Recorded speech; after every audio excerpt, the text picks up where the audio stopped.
I'm really excited to kick off the session and to have these two folks here, not just because they're some of my favorite former colleagues, but because they are uniquely positioned to speak to this question of communicating and in employer brand, because they're both journalistic leaders who've also been CEOs of companies as well. So they have this sort of polymathic approach to some of the things that we've been talking about that I think will be really enlightening. So next to me is Mitra. She's the CEO and co-founder of URL Media. It's a network that includes Black and brown news organizations, and she's the CEO of Epicenter-NYC, a community journalism company centered in Queens. Both are amazing media organizations that you should get to know if you don't already. Mitra's on the board of the Philadelphia Inquirer. She was a columnist at Charter. Some of you probably read her columns.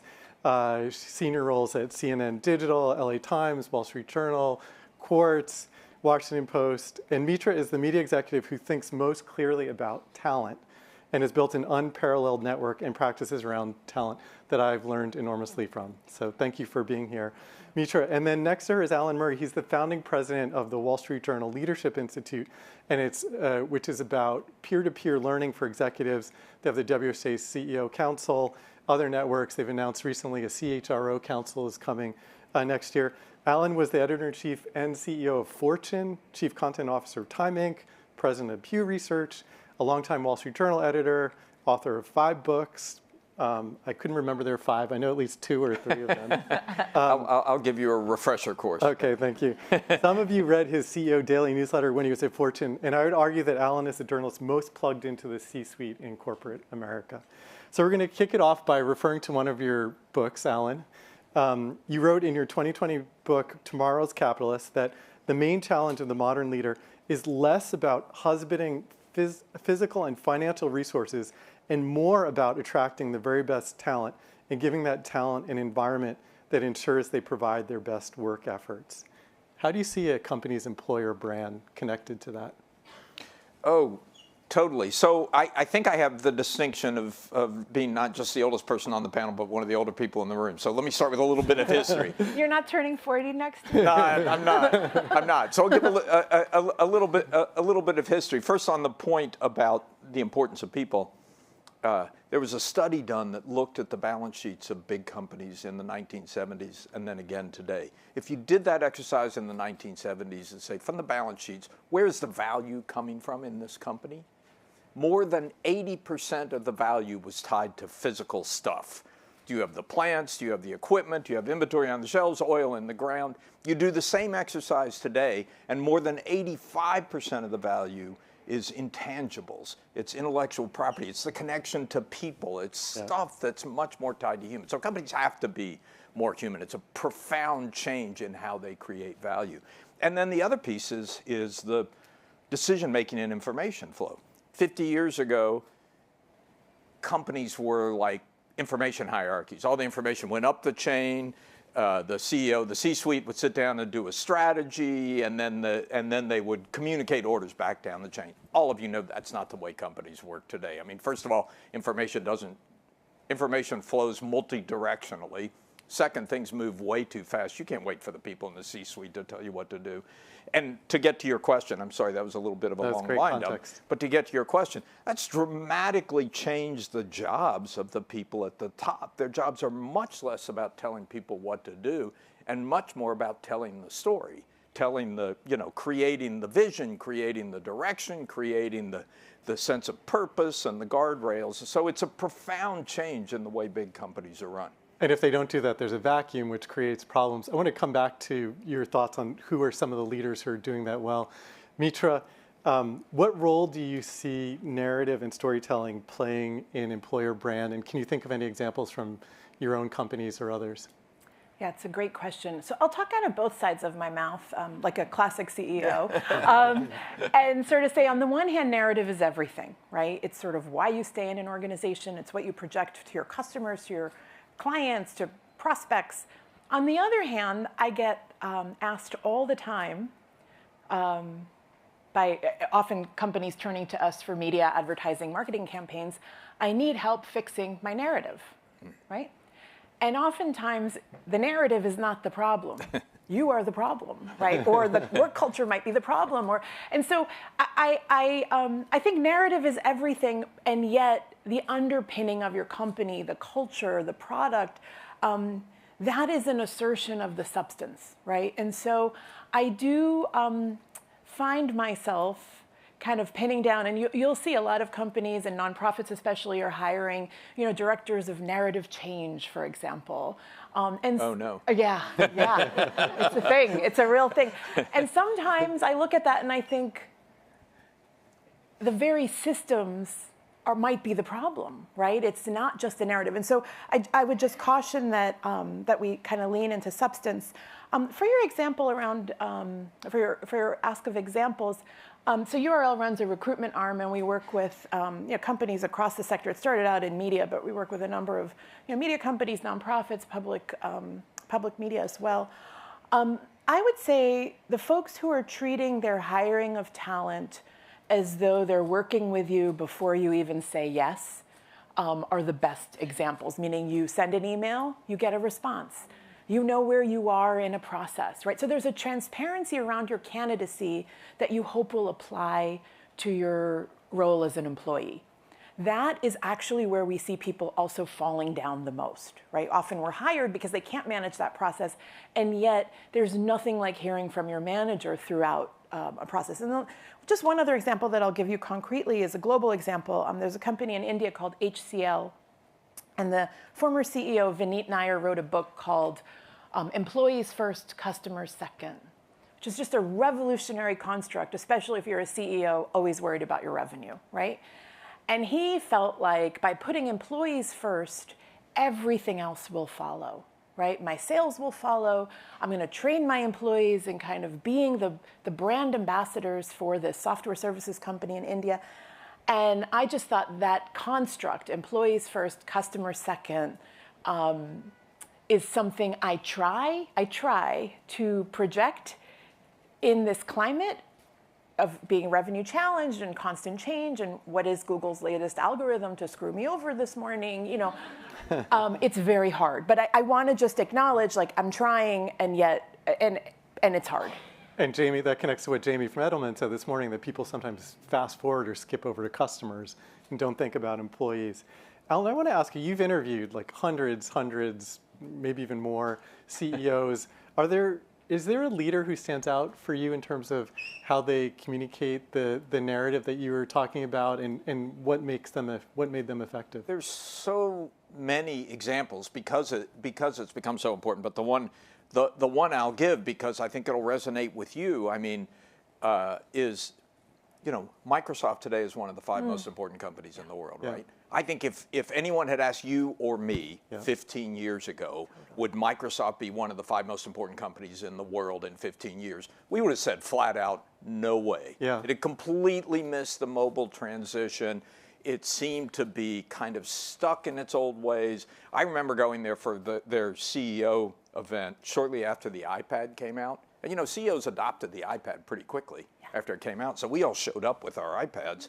And you walk in the door, this is when Steve Ballmer was still CEO, and they made you check your iPad, and they gave you this super clunky Microsoft pad and say, you have to use this while you're on our campus. And the reason I set that up is when Satya Nadella said, we're going to be a learn-it-all company, not a know-it-all company. I get your point about trying to do story first, but stories are powerful. You got to execute.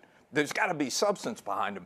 But that was a powerful statement. And if you fast forward to today, could the position that Microsoft, the partnership with OpenAI, could that have happened in the Microsoft know-it-all world? I don't think so. No. I don't think it could have happened. That change was fundamental to being able to recreate the company. So it's just one. There's so many of these examples, but getting the story right really does matter. That is a really great example. I wanted to stay with you, Alan. So you ran and turned around Fortune.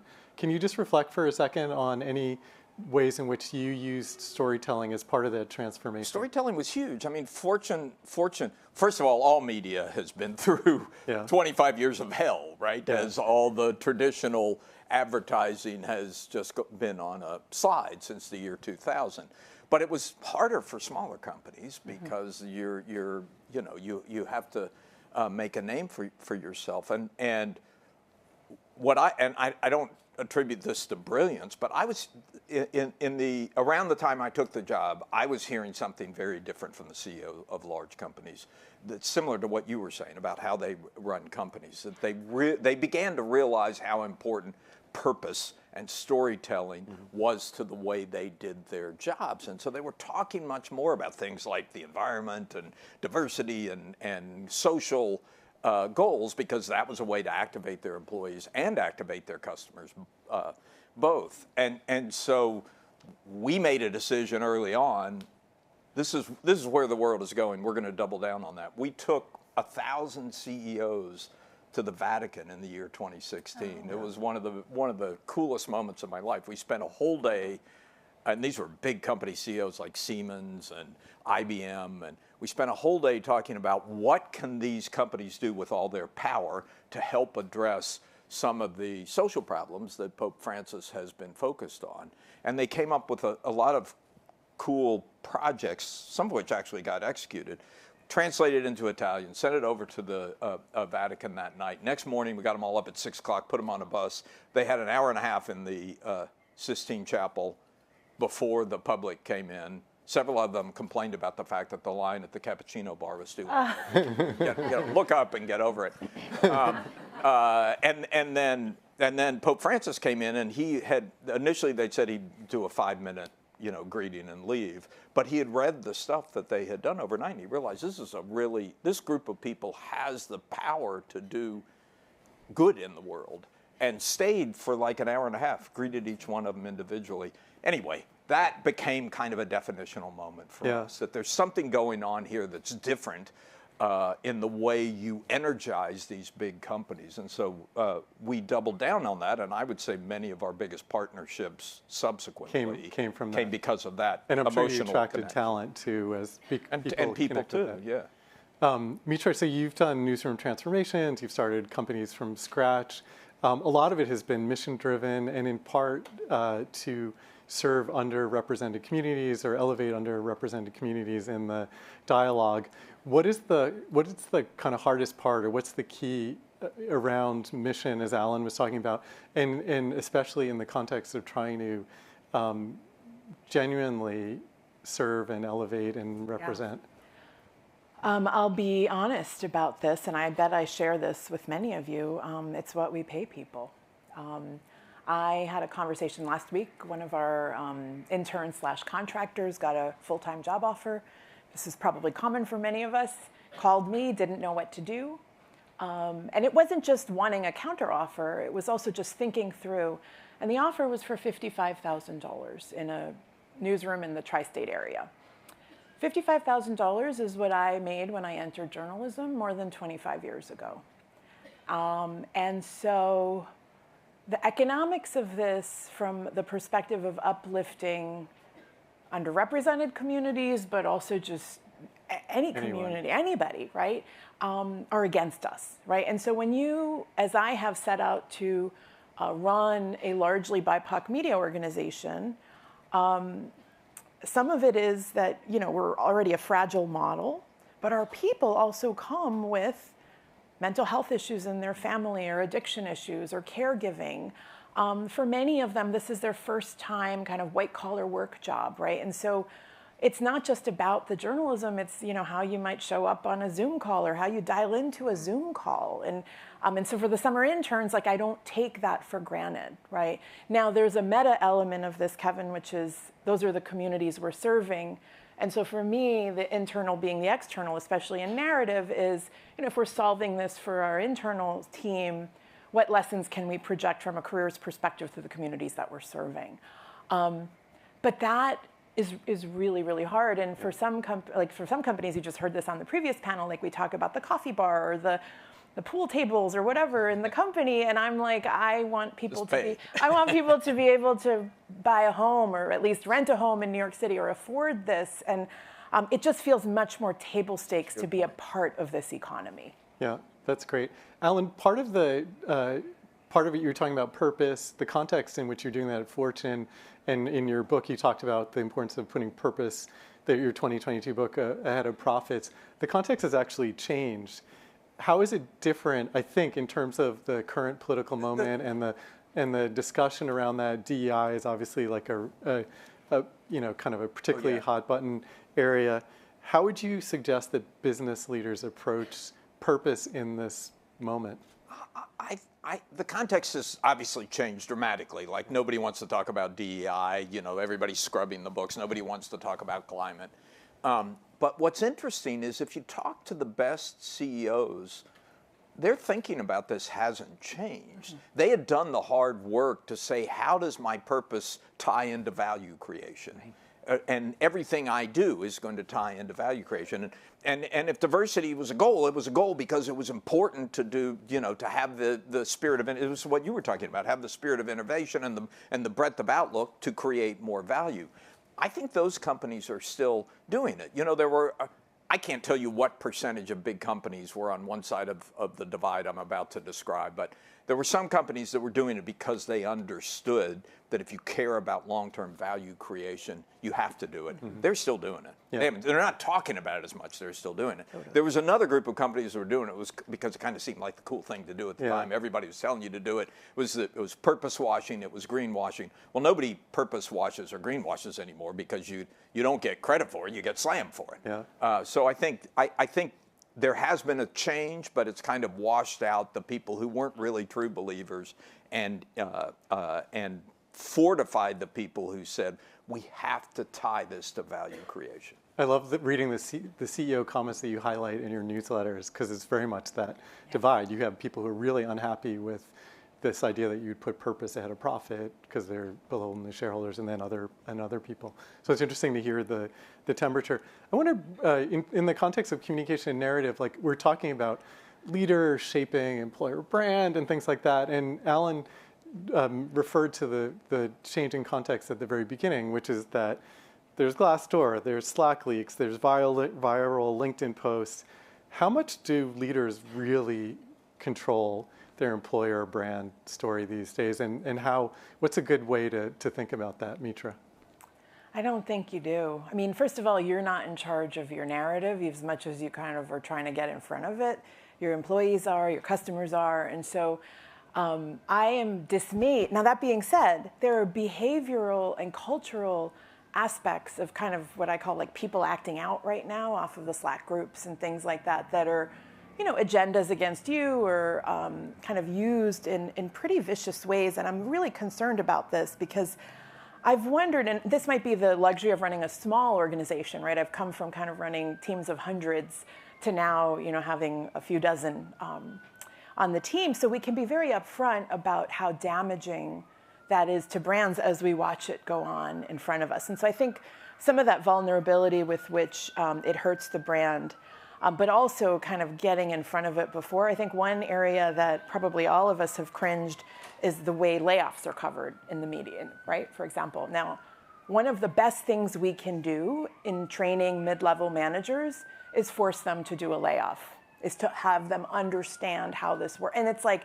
so uncomfortable to talk about this, but that is, sort of the humane nature, the transparent nature of how the economics affect the business and your management feel like one way to get in front of that before it gets to the Twitter. I totally agree with what Mitra's saying. Can I just quickly say, I do think this gets back to the centrality of storytelling. I mean, there used to be a time where you had one group of people who were trying to get a message to employees and another group of people trying to get a message to the public and another. You can't do that anymore. If you don't have a strong story consistent throughout the enterprise, it's going to blow up on you. Yeah. So just a last, to close this out here, this day's conversations around the new blueprint for employer branding. Do you have like a thought or advice to leave everyone with in terms of what you see, particularly in the narrative and communication storytelling area, that you don't think that people understand enough, or you would take away, Mitra?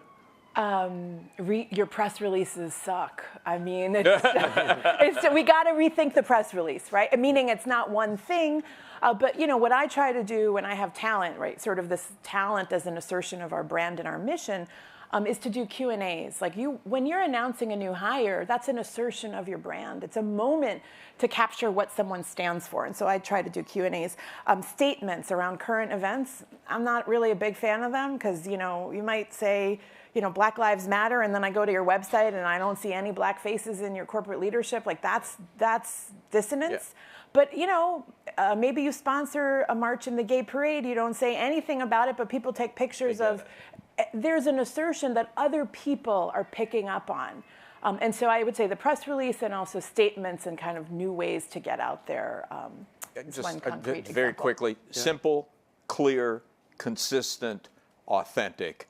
Yeah. And then finally, you know, you can't say it once, you can't say it twice, you can't say it 20 times. You have to say it like 8,000 until you're times. nauseous. Yeah. Yeah.